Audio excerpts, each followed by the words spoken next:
Hello and welcome to my quirky rides, and today you join me with the Scootacar, and we're just going to do another little bit of shopping, and I need to pick up a bag of corn for our 2 chickens, so we're just going to go down to the shops and see how we get on. Well, here we are in Bannabrook Park. Scootacar made the journey, and we're just outside Bannabrook Pets. I'm going to get some seed for my chickens.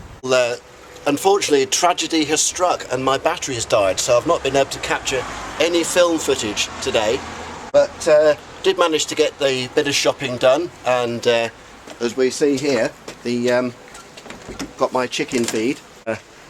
This is the only passenger I think that would be willing to ride in the back of this vehicle. Anyway, the chickens should be happy. I hope they're grateful.